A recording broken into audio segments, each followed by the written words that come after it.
So I have the last few topics to cover, and one is animal rights.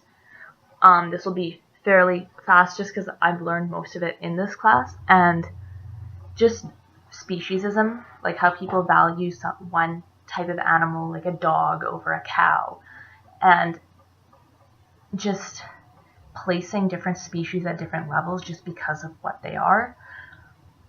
That really bothers me because, I mean, it's ridiculous. Like, we get upset when we hear about people like dog fighting and stuff, which is a terrible thing to do. But we have factory farming and we eat that meat and nothing else happens because that's, oh, well, cows were raised to be eaten and killed, weren't they? That's sarcasm, by the way. And you hear these comments and then you start to realize how hypocritical it is. And it bothers me, like I bother myself, I guess, because I feel bad when I eat meat, just knowing that there's no reason for me to be doing so. I don't have to eat meat. I should be eating veggies and stuff, and I'll eat a burger and stuff, and I'm thinking I have the luxury of doing this, and I'm aware that it's just unethical for me to be doing, so I do plan on becoming vegetarian and then hopefully eventually vegan as well. Just something I've learned from the course, and that's also what social justice sort of means to me. And then the treatment of animals in aquariums and zoos, and just like Tilikum, that was so disturbing for me to watch. But of course, like, people can't even respect their own species, where they're not able to like, how would we expect them to treat the earth properly, or how do we expect them to treat other animals properly? And there just has to be so much change done, and I just don't know how to do all of it. Another thing is sort of last topic I'll be talking about is representation. So you have representation in like different mediums, like television, film, books. So I watched the movie The Proposal, and I couldn't figure out what it was specifically that really bothered me about that movie. But I realized that it was just, the entire movie was about, so you had like this really like sort of cold-hearted businesswoman who, like, her main priority was her business.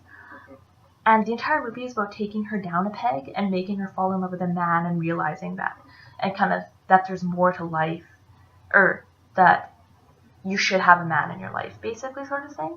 And it's so common, like, you see when you have the tough businesswoman, it's always kind of like, oh, we need to take her down a peg, and that really bothers me. Like, I'm not saying every female character needs to be a tough businesswoman, but I'm saying that not every tough businesswoman needs to fall in love with a man or just tone it down, because that just might be the way they are. Also, so there's a couple statistics, like 28%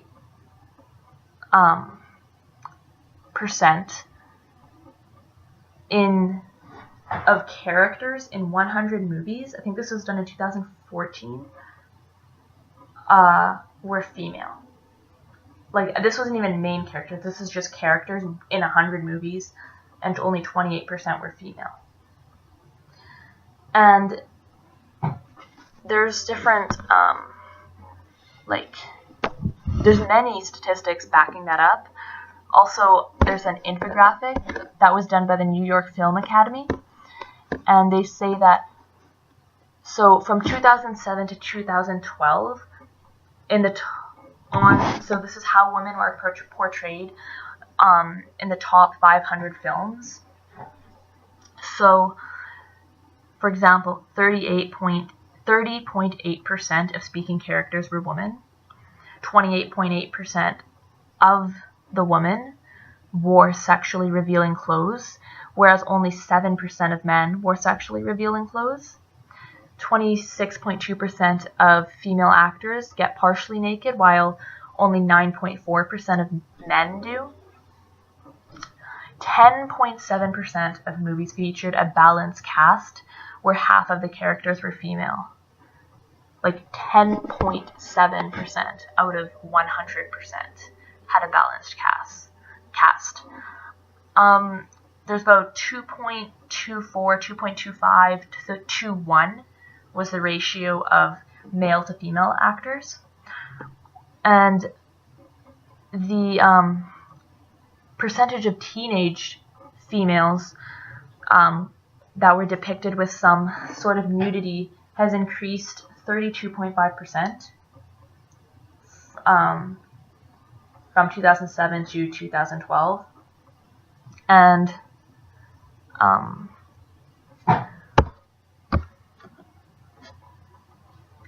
when a woman is directing a film, 10.6%, there is a 10.6% increase of female characters on screen.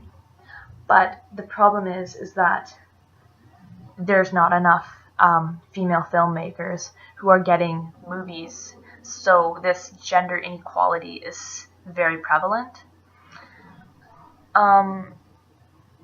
So another group that's typically not represented are basically any one other than white characters as well. So USC's Annenberg School for Communication and Journalism did a study. So in the top 100 grossing films of 2012, this is a quote, across 100 top grossing films of 2012, only 10.8% of speaking characters are black, 4.2% are Hispanic, 5% are Asian, and 3.6% are from other or mixed race ethnicities. And 76.3% were white. And these numbers translate into how characters are kind of, I guess, welcomed by fans, and how this translates into fan fiction, which is when fans of shows write their own sort of stories using these characters. So on the website Archive of Our Own, I looked up the tags, so for a male-male relationship, a female-male relationship, and female-female relationship. And male-male relationships had the highest percentage, with 48.6% when I checked, which is good, because that male-male relationships was same-sex relationship. However, female-male had the next highest percentage, which was 23.9%. But female-female relationships only had 6.6% of the fan fictions written about them. And the problem is that, first, people don't really think that females can, like, people have difficulty accepting that females may like females. They think that they're just really good friends for some reason. I'm not exactly sure why. I mean, but the other problem is the lack of female characters in the first place. And another thing that, just representation-wise,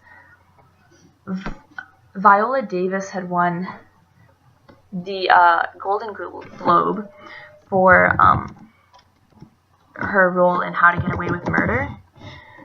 And so she brought up a really good point in her acceptance speech. And basically, she said, the only thing that separates women of color from everyone else is opportunity. You cannot win an Emmy for roles that are simply not there. Sorry, she won an Emmy, not a Golden Globe. But she makes a really great point. You can't win something for something that just doesn't exist. And there has to be a lot of change done everywhere.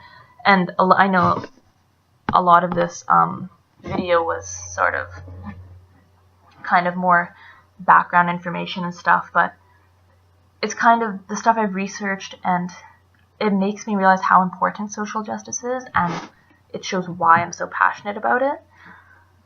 So I just wanted to kind of end off my presentation with a poem I had started writing last year and have been kind of adding to since, and it's still kind of in the works, but it's called Posters.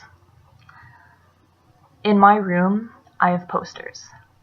Posters of people, words, ideas that are important to me.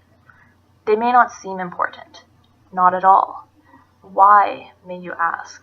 Why would these posters be so important to you?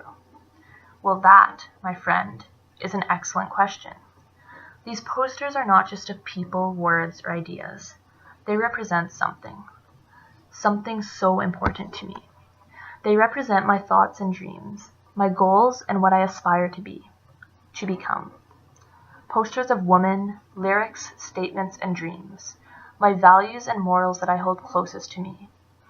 They are displayed before my very eyes, every night, every day, before I go to sleep, before I face another grudging day at school. They remind me of my dreams and plans for the future. They remind me that I still have control. Life doesn't get to control me. They remind me that I have goals for what to become: strong, successful, independent, happy. But these posters don't only remind me of what I want to be.